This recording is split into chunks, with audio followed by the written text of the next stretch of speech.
Sion berkata, Tuhan telah meninggalkan aku, dan Tuhanku telah melupakan aku. Sungguh luar biasa bacaan yang dikutip dari kitab Nabi Yesaya pada hari ini. Kita diajak untuk percaya kepada Tuhan Allah sebagai yang senantiasa mendampingi, mengayomi, menjaga, melindungi, merawat, dan menyejahterakan kita. Sahabat peradaban kasih ekologis yang terkasih, selamat berjumpa dalam renungan harian bersama saya, Romo Alois Budi Purnomo PR, melalui channel Alois Budi Purnomo TV.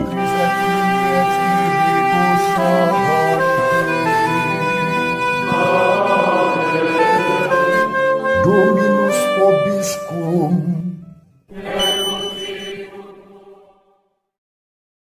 Semoga panjenengan selalu sehat, tetap semangat tanpa sambat, dan selalu bahagia kebahagiaan yang bersumber dari Tuhan Allah kita. Mari kita awali perjumpaan kita dengan bersatu di dalam doa. Allah Bapa yang Maha Pengasih dan Penyayang, Engkau begitu mengasihi kami umat manusia, hingga Engkau menyatakan dirimu sebagai yang mengasihi dan menyayangi kami, dan Engkau mempercayakan tugas kepada kami untuk merawat bumi rumah bersama, agar semakin selaras dengan kehendak-Mu.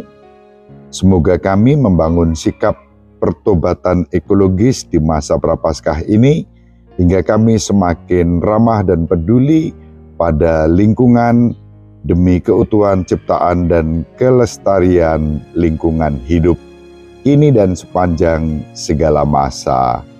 Amin. Sahabat peradaban kasih ekologis yang terkasih, kita akan membaca kitab Nabi Yesaya bab 49 ayat 8 sampai 15. Beginilah firman Tuhan, pada waktu aku berkenan, aku akan menjawab engkau. Dan pada waktu aku menyelamatkan, aku akan menolong engkau. Aku telah membentuk dan membuat engkau menjadi perjanjian bagi umat manusia, untuk membangunkan bumi kembali dan untuk membagi-bagikan tanah pusaka yang sudah sunyi sepi, untuk mengatakan kepada orang-orang yang terkurung, keluarlah, dan kepada orang-orang yang ada di dalam gelap, tampillah.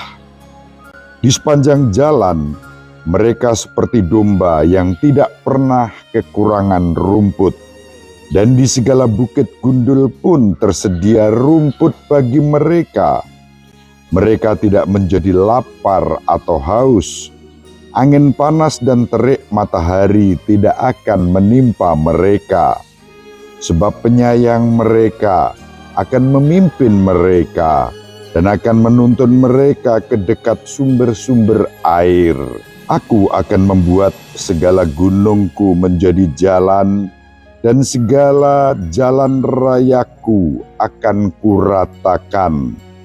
Lihat, ada orang yang datang dari jauh, ada yang dari utara, dari barat, dan ada yang dari tanah Sinim. Bersorak-sorailah hai langit, bersorak-sorailah hai bumi, dan bergembiralah dengan sorak-sorai hai gunung-gunung. Sebab Tuhan menghibur umat-Nya dan menyayangi orang-orangnya yang tertindas. Sion berkata, Tuhan telah meninggalkan aku, dan Tuhanku telah melupakan aku. Dapatkah seorang perempuan melupakan bayinya, sehingga ia tidak menyayangi anak dari kandungannya? Sekalipun dia melupakan, aku tidak akan melupakan engkau.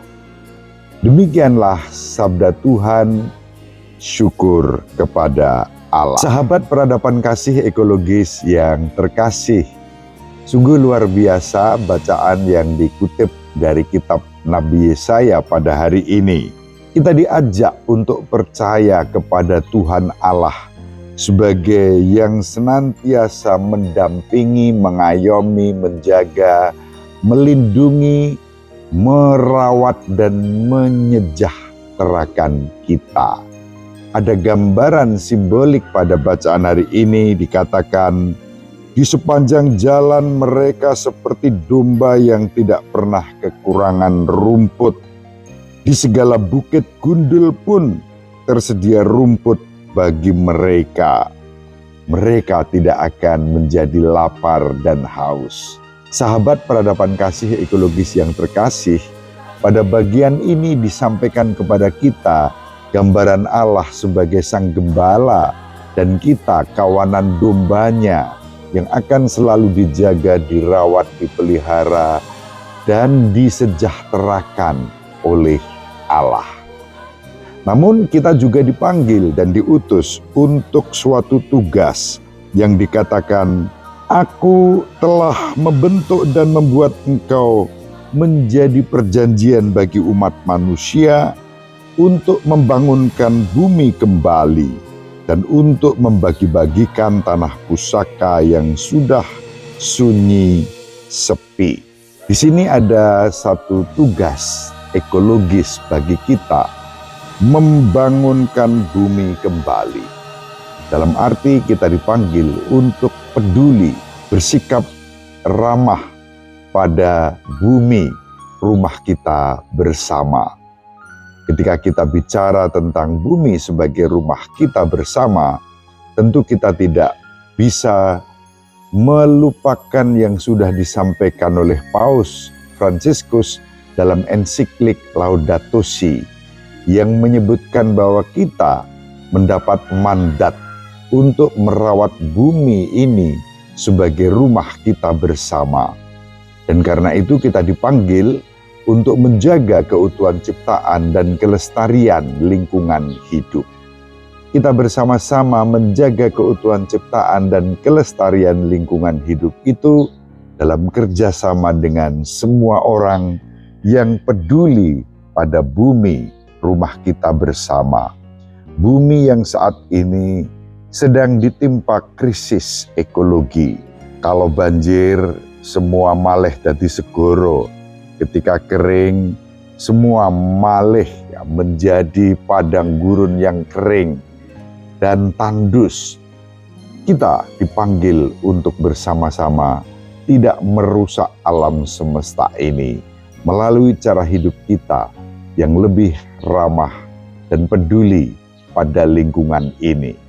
Contoh-contoh sederhana, kita bisa menempatkan sampah, bahkan bukan membuang sampah, tetapi memilah dan menaruh sampah, mengubah sampah menjadi berkah.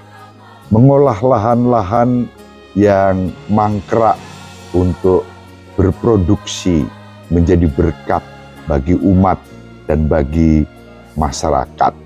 Kepentingan kita adalah kepentingan untuk menghadirkan Allah Sang Pencipta yang Maha Pengasih dan Penyayang bagi kita semua.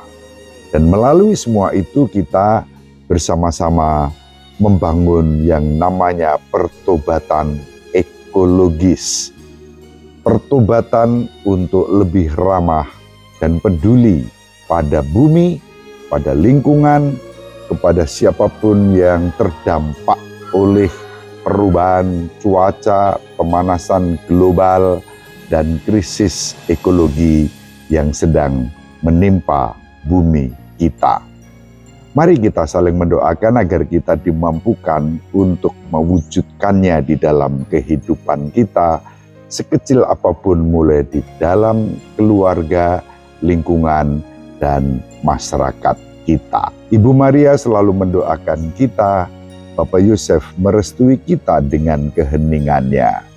Semoga panjenengan semua sahabat peradaban kasih ekologis yang terkasih dimanapun berada, bersama seluruh anggota keluarga, selalu dibimbing, dilindungi, dan diberkati oleh Allah yang Maha Kuasa, Bapa dan Putra dan Roh Kudus. Amin. Terima kasih, salam sehat, tetap semangat tanpa sambat, selalu bahagia, kebahagiaan yang bersumber dari Tuhan Allah kita. Salve, salam sejahtera untuk kita semua. Sahabat peradaban kasih yang terkasih, sampai jumpa pada episode berikutnya. Terima kasih atas kebersamaan kita. Salam peradaban kasih ekologis. Berkah dalam